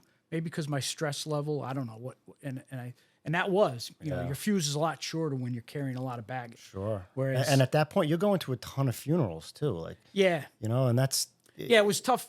The funerals were tough because you look at who, you know, if you weren't working, and we were working a lot, it was 24 on, 24 off. Yeah. Okay, there's 3 guys I know very well. Which funeral? I can't go to all 3. You can't make all You know, three. It's impossible. and there was a lot of that. You know, or I'm working. You know, and Yeah. you can't ask for somebody to work for you because everybody's in the same boat. Yeah. So there was a lot of that grief going on, and so it was very, very dark time. Very dark.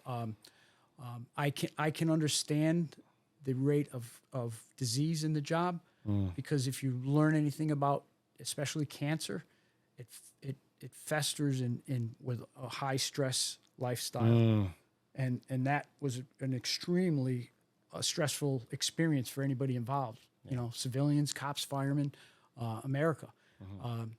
So anytime you know you're experiencing stuff like that, it may not hit right away, but down the road you may realize that, you know what, I'm snapping on things I normally wouldn't snap at.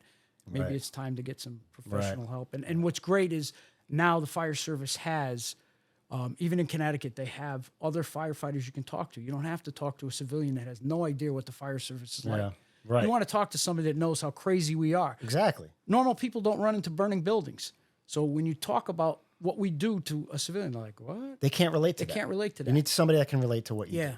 Yeah. And I think, you know, other first responders, other emergency workers, or military, Yeah. you know, I think we have the closest tie to military. Yes. Because, you know, you're going to die for me and I'm going to die for you mentality. That's something that a lot of jobs don't have. Yeah. You know, Yeah. and that's part of when you need to decompress. That's the kind of people that know which questions to ask and which buttons to push. Wow. That's really that's wild. It's crazy. Well, I'm glad you got help. I'm glad you're here talking to me. That's for sure. You know, tough times. You know, I got on 2 years after, pretty much 2 years to the day after 9/11. Wow. And it was still like I was an air marshal a year after 9/11, and I was on one of the flights that was supposed to leave. No, like, you know, whatever. It was like the same time. It was just weird. But I got on 2 years after, and you know, and every year we commemorate 9/11, so it's still very, very ingrained, and the guys, they still know about it. It's still pictures up everywhere. Yeah. So it's just like, I hate to say America's forgotten because they haven't, but it's different now, but in the firehouse, it's still seen and talked about all the time. Yeah.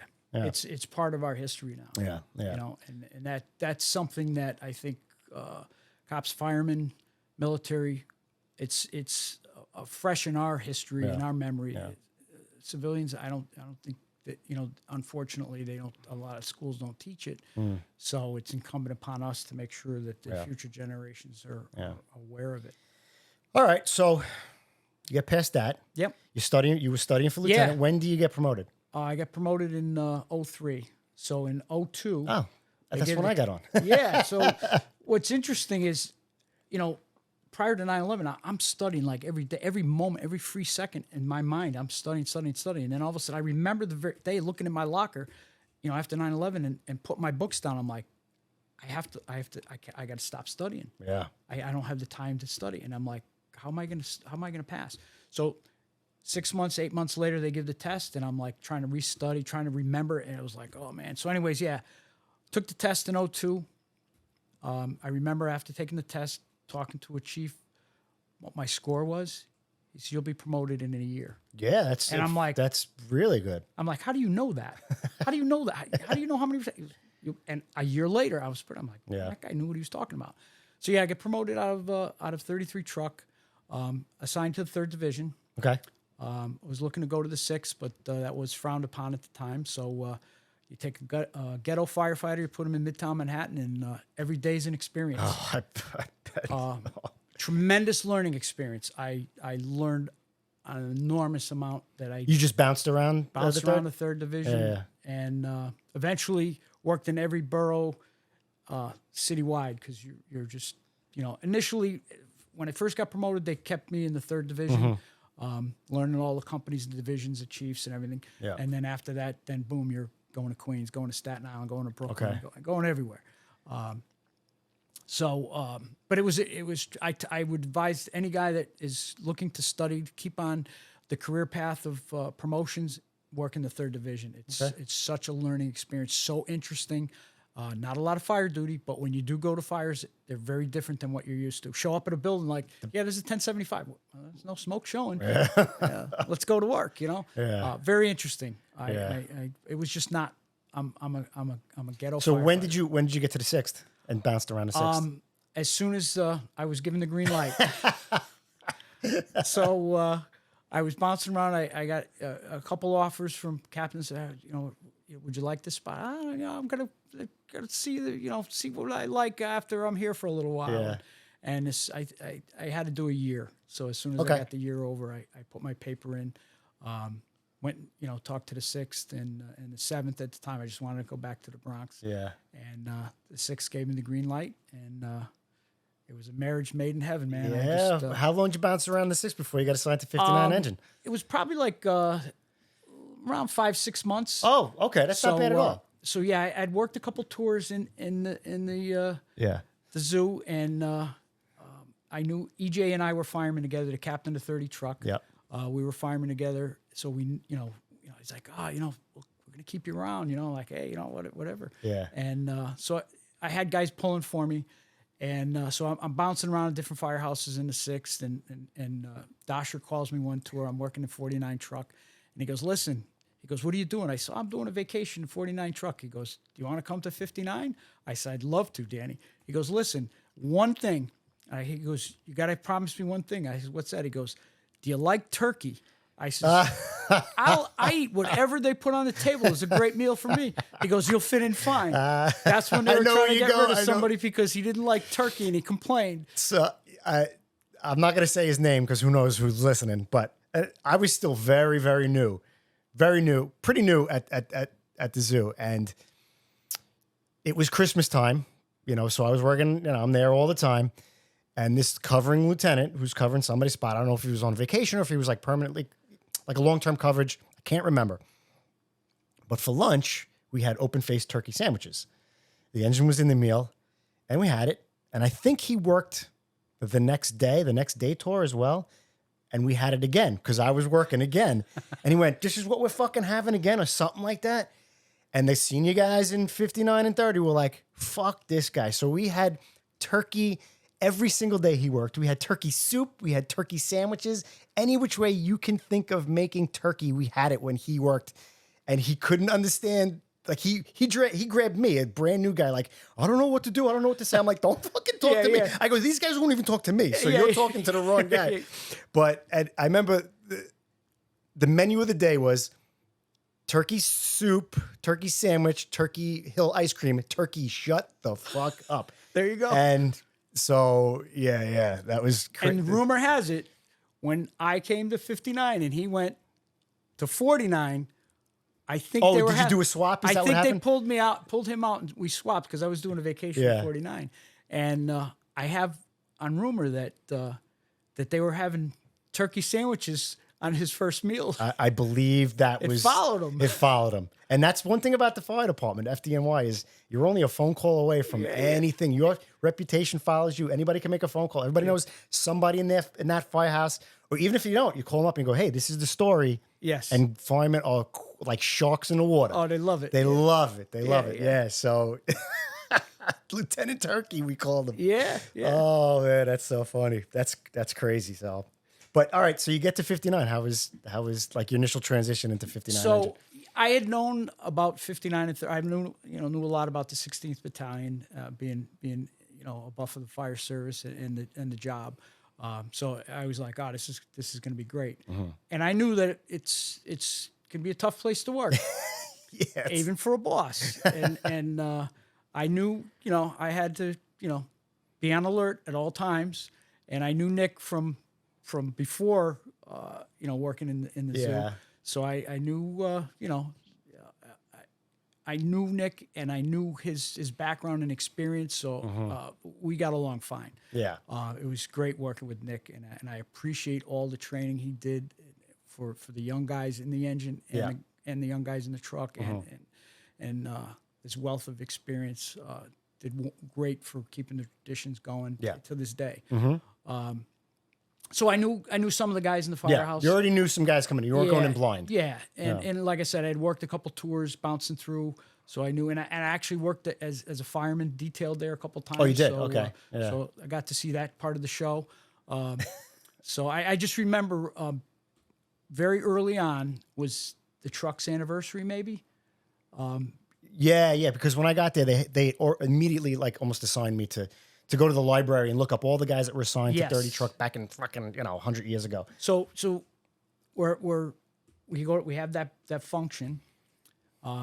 We come back to the firehouse after. Yeah. And I'm just sitting in the kitchen, listening to the show, watching the show. I'm like, holy mackerel, these senior guys, some act are out of their fucking minds.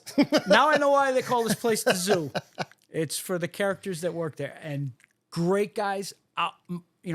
Outstanding firemen. Yeah. I think that the zoo is a legendary place based on the guys that worked there before us. Because I just remember sitting back like, holy shit, this is some place. And a buddy of mine who Timmy that he was a fireman in '69. Yeah. And he called me up when he knew I was going UFO. He goes, you know what you're getting yourself into, right? I said, absolutely. Jumping into the deep end with both feet. That's the trend when it comes to the zoo. They're like, you know about that place, right? Yeah. And like, well, yeah. Me, I was naive. I'm like, what? It's a firehouse. They're all firehouses the same. They're gonna love me. No, it's. And I think it's harder for officers and firemen that come in that aren't used to the ghetto mentality of a firehouse. Yeah. Like 75 and 33 was a tough place to work. Yeah. And you just realize some days you go to work, you're in the bullseye for 24 hours. You just had to know that, it's going to be you and just it's the next tour, maybe somebody else. Yeah. So having that mentality of working in 75 and 33, coming into 59 and 30, I'm like, I like this. I like that type of banter around the firehouse. It's tough, but on the fire floor, you're getting that same enthusiasm and bulwark that you see in the kitchen. You're getting that on the fire floor, and that's the most important thing. Yeah. Everything else we can figure out and we'll get through. But as long as we perform on the fire floor, and you guys always impress the shit out of me on the fire floor. Nice. And that's great. Yeah, it's very cool. Do you remember? You have any memorable fires in 59? A lot of memorable fires. Do you have anything that pops out of your head? I think I got one that you have you had the nozzle on. So I hope I did okay. We were on the explosive escort rotation. So, fucking. So what would happen is when you were called up, you would have to rendezvous on the George Washington Bridge, and I know where you're going with this one. Yeah. And we would take the explosive escort, military ornaments or fireworks, to JFK or to Long Island or to Connecticut border, wherever. You wouldn't know. Coney Island we went to a bunch of times. Coney Island was always miserable around the 4th of July because of the traffic. GW Bridge, Coney Island. Some of these escorts would take hours. Yeah. And you're sitting on a fire truck. Yeah. So we get this one. It's probably 6 o'clock at night, just after the change of tours. Yeah. And we're taking it to the Long Island border. So we get on the rig and we're like, hold the meal for us. I forgot about this fire. This is a good one. So we take the escort. We take them to the Long Island exit. We loop around. Once they cross the border into Long Island, there's somebody else's problem. LIE, right? LIE. And we get off the exit. We come back on, and the chauffeur says to me, he goes, I live like right off the highway. I says, John, you want to take the fire truck by your house? And, we're out of service right now. We're on our way back. We've been on the rig for a couple hours. You want to stop and take take a leak, say hello to the kids, let them see the fire truck? Yeah, that'd be really cool. So we're like, all right, let's do it. Then all of a sudden he looks at me, he goes, you know what? Forget it. I go, you're probably right. Yeah. You never know. Your wife young chauffeur, young guys. Yeah. And I go, your wife she may have a visitor tonight. You don't want to walk in on that. Who's your 24 partner? Yeah. So we laughed it off, and we get back to the firehouse. We're pulling on the apron. We're not even backing in the quarters. Mm-hmm. Manhattan at 59, you available? 59's available. Start out for a box for a church fire. Yeah. Yep, I remember that. 7th Avenue, couple blocks south, take a left. We got a job merrily. It was meeting us on the sidewalk. Yes, it was. So I remember getting on the handy-talkie. EJ was in the truck, and I says, EJ, he's the captain, senior officer. You can give the 1075. We got a job. So he makes the turn. It was out all 3 windows in the front. Yeah. When we rolled up. Big windows. Yeah. A lot of fire. Yeah. It didn't look like a church when you rolled up either. It looked like a. It was set between brownstone, so it was a little deceiving at first, but great job. You guys, we stretched a 2.5, kick-ass job, hot summer day. Yeah. And I completely forgot about stopping at John's family. When you started telling the story, I remembered, we almost stopped at John's on the curb, house. taking a blow, we're taking our gear off. It's hot, we're steaming. Hey, you guys did a great job. You had the nozzle, did a spectacular job. Thank you. John comes up to me, and he's a chauffeur. He's kind of like, he's kind of out of it. He's come on. Hey, that might have been the first job he pumped at. I'm not sure. Been. Yeah. He taps me on the shoulder. He goes, "Hey, Lou." He goes, "Good thing we didn't stop at my house." I'm like, "Holy shit! I forgot all about that." Yeah. I go, "You know what, John? They wouldn't have been pissed off at me. They would have been pissed off at you missing a first through second alarm." Fucking good job too. And I remember at that job that we rolled up and it was out the 3 windows. I was like, "Holy shit!" And I was ready to go. I was masking up right. I think it was only 3 steps up going up to the front door, and these big giant windows, and the fire is just licking out at us. I was masking up there. We went in, and it was right to the right, and Newhoff and Bo Hodges were, I believe, the cans in the iron, and it chased them out of there. Oh yeah, yeah, because it started. They said they got in, and then it just lit up, and it chased them out of there. And the chief, what was his name? I forgot what his name was. He goes, "You guys kept it from going up because there was a stairway right outside those rooms." Sessa? Was it Sessa? I think it was Sessa. Yeah, and it was starting to go up that fucking stairway. And he goes, "You kept it from." That was a good job. Yeah, real good I forgot about that job. Yeah, real good job. Yeah, that was nice. And I remember you had the nozzle. Yeah. And I'm like, oh, they wouldn't have been mad at me, John. They would have been mad at you, Because and that was another thing too. I always something like that. I wasn't sure. It came in as a church fire, but the building looked half brownstone, half church. Yeah. And I'd asked you. I said, "Do you want a 2.5 or 1.75 inch?" And you were like, 2.5. Let's go. Let's go. Yeah, that was great. Good job. Yeah, I loved going to work with you because I just knew my inexperience. You had the experience, and I could trust you with whatever you said, whatever you did. You were always great showing up at a job when we like a second alarm or a third alarm or something like that. You were like, "Nozzleman, go find somewhere to stretch." Right away. So we'd break apart.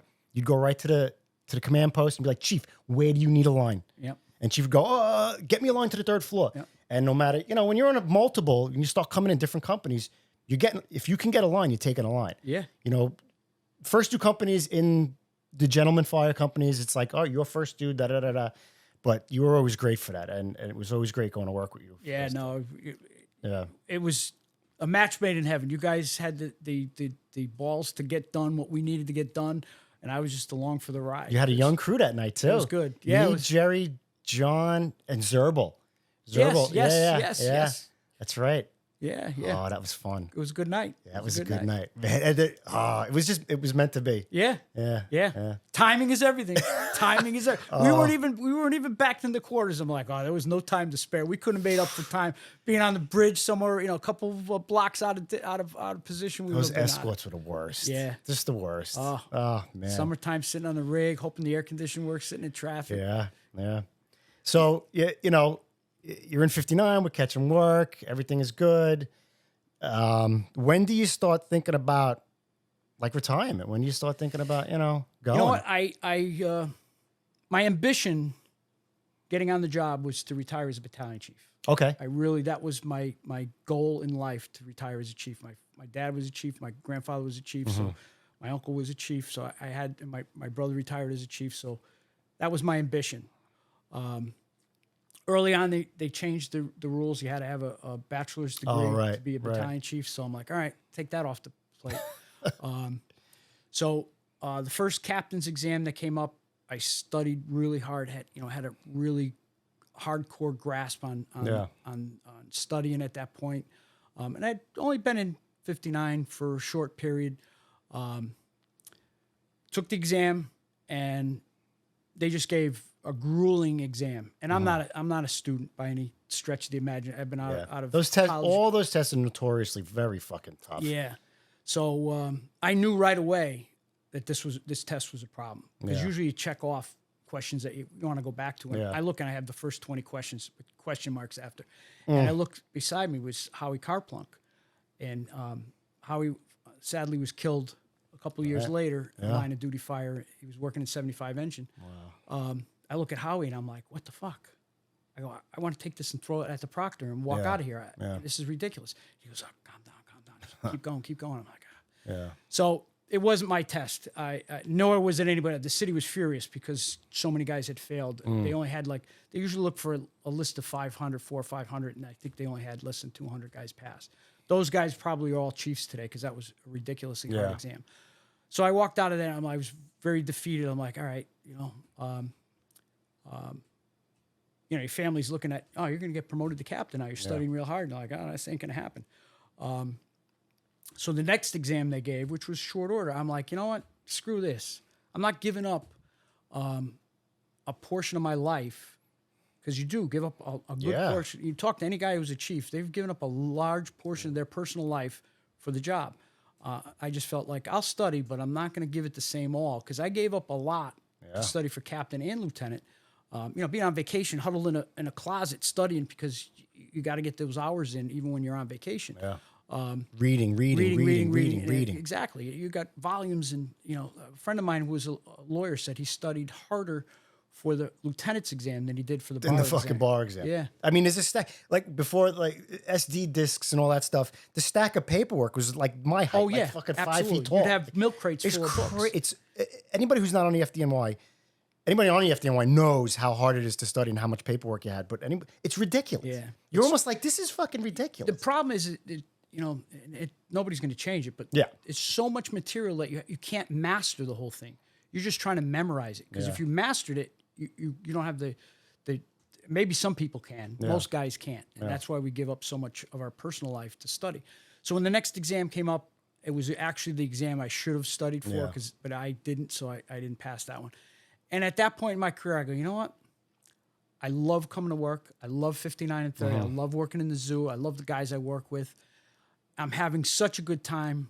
Why would I change that? Yeah. You look back in your life and you look at times that were better than others, and I'm like in a perfect time in my life of my career. And do I want to retire working in a firehouse that I'm covering in, and I say, hey guys, this is my last tour, and like, did you pay for the meal? Yeah, they don't give a shit. Or do you want to work in a place that you've been in, and you know the guys, you love the guys, and that's where you want to sail off into the sunset. And that's basically what I said. You know what? I'm going to stay here till the end. And as we said before, my wife was after me for a while to think about retirement, and I'm like, nah, I'm still enjoying it. And all of a sudden one day, I'm like, you know what? I think this is it. Yep. And that was Just it. knew. I just knew. You know, I was getting older. I knew 60 was a line in the sand for me. I knew my body was slowing down. I remember having conversations with EJ early on when I was in my early 50s. I realized my body was changing. Yeah. And it was harder to get on the rig so many times. You know, 30 plus run tours, your body just starts breaking down. It's harder. And EJ's like, relax. You'll get into a new groove. EJ was the Energizer Bunny, yeah, man. That guy. He knew, and he was right. After a while, it just your body changes and you get into a new routine, and you worked it out. And I just said, but I'm not going to do it at 60. I don't want it. And I started seeing that. You know, I wasn't able to keep up with the younger guys getting up.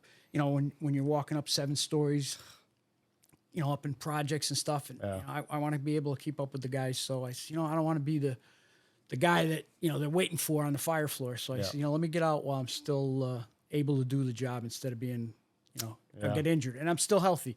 God knows we've buried a lot of guys that weren't able to cross the finish line.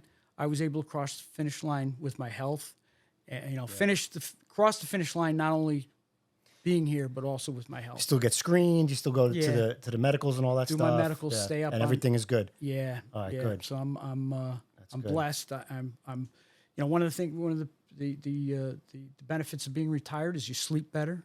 Oh yeah, you eat better. Yeah, and no stress. No stress. So those things are all, you know, if we look at anything less stress. Yeah, less. Absolutely. Now that you have grandkids. Different kind of stress. You know, how did I handle the firehouse when I'm dealing with all this other nonsense? Right. But, you know, all those things wear on you and wear you down as you age, and it gets harder to process as your body gets older.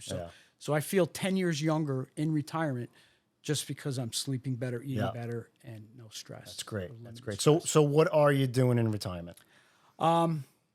I teach at the Connecticut Fire Academy. Okay. I work, you know, they do 2 recruit Proby classes in the fall and the spring. So I go up there. The whole, is that statewide or? Statewide. Oh, okay. You know, bigger departments, Bridgeport, Hartford, New Haven, they do their own academies. Okay. The smaller jobs that hire 3 or 4 at a time, they'll send them up. So we'll have classes of about 75. And they're from all over the state. They live at the academy. Oh, all right. So I'll go up there. You know, I don't do it full time. I'll go up there 2 or 3 days a week, and I enjoy the hell out of it. It's a great crew of instructors. It's like being in the firehouse again, ball breaking and a good time. Well, are you teaching engine ops? What are you teaching? And predominantly engine ops. Okay. Yeah. Do engine ops. That's my forte. So right. So is there anything? Because we're starting to get on. Yeah. We're starting to get on. But is there anything in like that? What was I just going to say about taking FDNY tactics into Connecticut? Do they want you to teach different tactics or anything like that? It's a process. Okay. I'm trained FDNY. Yes. Now I have to keep in mind that, you know, they're showing up with maybe 2 guys on, 2 firefighters on a rig, a chauffeur and somebody in front. Completely different. So, you know, you're talking to essentially a Proby that could be the officer's seat. Yeah. And I'm like, or, you know, maybe it's only 2 firefighters moving a line in. Yeah. So you have to understand that. And it is, you got to kind of check. What helps is the fact that I worked in Connecticut prior to FDNY. There you go. So I have but it's a long time ago, but I do have that skill to draw upon. And, you know, some of the basics are the same, but it is different when we show up with, you know, we show up with an occupying force at a fire where a lot of these departments, it may be 4, 6 people. That's it. And if they can't get it, you know. So I got a question for you. Do you guys do like live burns and they yes, stretch, put it out and stuff like that? So you and I have talked about this in the past and stuff like this is something that I remembered. There's a age old, now that I'm on social media and all these firemen are starting to, I'm seeing fireman videos and comments and, you know, there's some jackasses out there and there's some real smart guys out there. The age old question of, can you push fire? What do you think? Yes, you can, but okay, it all depends on the deployment of and I'm going to probably get a lot of hate mail over this, but because I believe that you can push fire. I feel no, you can. Yeah. If this room is on fire and you're pushing the line through this room, you can stand outside that window and watch the fire get pushed out that window. So you essentially are pushing fire. Yeah. That being said, as we talked earlier, Yeah. if we needed to knock down a fire, we could deploy the nozzle off the ceiling, and it's going to operate similarly as a sprinkler, Gotcha. knocking that fire down. And that there's specific circumstances that you would want to deploy that based on manpower, based on the severity of the fire. Right. And a lot of these departments with a smaller manpower, maybe that's an option for them. That's a tool that they can deploy on the fire ground. And there were fires that we see in New York City. I remember a job in the Bronx, Collier's conditions, first floor fire. They're just having trouble hitting the fire, and the fire's blowing out, the windows blowing. It's extending.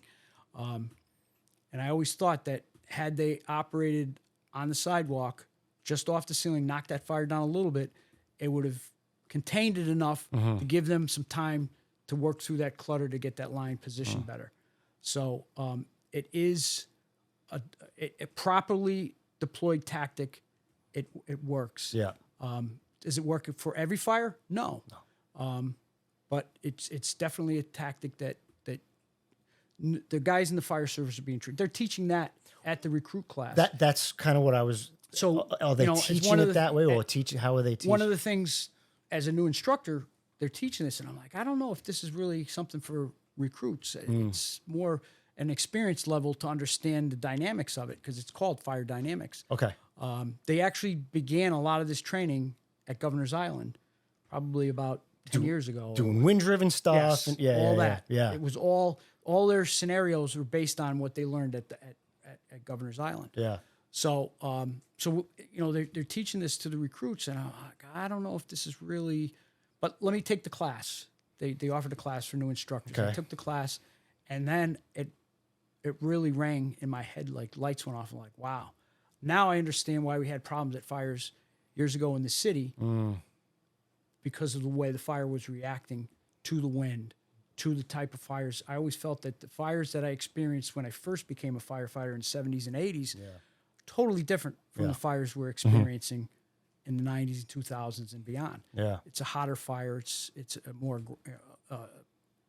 visibility is lights out. We're always able to see a little bit of what we were doing. Now it's like, boom, you don't see a thing. Instead of gray smoke, light gray smoke, you could read the smoke. Now it's black smoke almost immediately. Yeah. So you get that zero visibility. You could take your mask off and breathe a little bit if you had to. Today you take your mask off. It's over. Lights over. It's over. You can't take your mask off. Yeah. You can't. So learning about that was very interesting. I'm not at a level to teach it, but I have an understanding of it. So so to answer your question, you can push fire. You can avoid doing it if you deploy the tactics correctly. Right. Awesome. It's something I remember us talking about. You'd mentioned it one time, and I was like, because as far as I know, like that's how I was taught. Yeah, you push fire out the window. Yeah. You got to push it out the window. Fire, so awesome. That's great. So you like teaching there? I do. I missed the job tremendously. Yeah. I would go back if, I remember when I was retiring, I said, if I could sign up for another 10 years, I would, but I just know that, you reach a point. If I could have done another 10 years, it would just as hard to retire. Yeah. I missed the job. I missed the kitchen. I missed working with you guys. Yeah. I missed that core of hanging out and catching up on everybody's lives on a regular basis and seeing what's going on and going to fires, getting on that rig, going out the door, attending to emergencies, whatever they are, and being able to help the civilians. That's what our mindset is. That's what we're wired for, helping people. I miss that on a daily basis. It helps working at the academy, doing some teaching. It's not the same, but it's better than sitting on a recliner watching TV. That's for sure. You got to keep moving, and you got to keep moving. And I enjoyed vacations. What's nice now is the wife and I can. Hey, next week? You want to go somewhere? You want next month? Let's go for 2 weeks to Florida, or do whatever we want to do without having. I got to look if I'm working. I got the grandkids. Yeah, well that's. But that's a whole new dynamic, and I love the hell out of that. Nice. That is the coolest thing ever. That's awesome. Have this little guy in the future coming up. One of your sons is on fire department, right? Yes. Where does he work? He's in Middletown, Connecticut. He's in Middletown, Connecticut. He was never in Yonkers? No. Am I? No, that's Tommy Quinn's son is Yonkers. Gotcha. Okay, gotcha. Yes. All right. So he after I retired, he got on the job in in Middletown, Connecticut. How long has he been on the job now? He's he was a dispatcher in the city before, so he's got 13 years combined with his dispatch time carried over into the fire department. Nice. So it's a nice little city on the Connecticut River.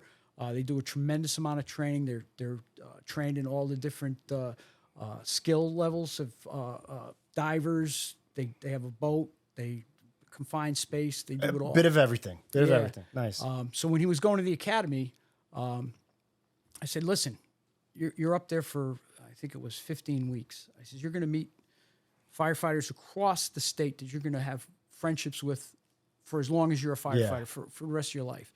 So he's like, "All right." So then when he graduates, after graduation, he introduced me to his girlfriend, I go, "It's not exactly what I was thinking about, but that works." And that's my daughter-in-law now. And she's a firefighter. Oh, so wow. she's the first, one of the first, because my nephew's, his wife is in 42 Truck, but my daughter-in-law is in West Hartford, which is another suburb. Outstanding. Long line of family firefighters and a rich history for you guys. That's really, really cool. Like just tradition passed down from grandfather to father to you, to son, to maybe his kids. Yeah. Great stuff. Cool. Great stuff. Cool. So, all right, listen, we're talking hour and 45 minutes. It feels like 10 minutes. It's so great. I enjoyed the hell out of it. Do we have, this was great. I really appreciate you letting me come into your home and doing this. And for me, coming to doing this stuff and meeting up again.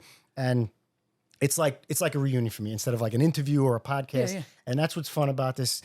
I didn't get the proper introduction I wanted to give, but because I know you and I know your background, it's a little different, but I really appreciate it. So thanks so much. Is there anything you want to give a shout out to before we take off? Oh, no, it's, Want to talk about Paul's paintings real quick? My brother's retired. He, like I said, when I went, we both got on New Britain together.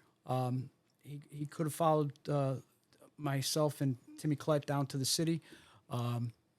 But he stayed in New Britain and rounded his career as a chief, but he also does artwork on the side. Nice. He does tremendous portraits of firefighters. He's done guys on our job and guys in Connecticut. Yeah. So he's now retired, and that's what he does. He's got a website? Yeah. Do you know what it is? PaulWalshPrints.com. PaulWalshPrints.com. I'll put the link up in the description and all.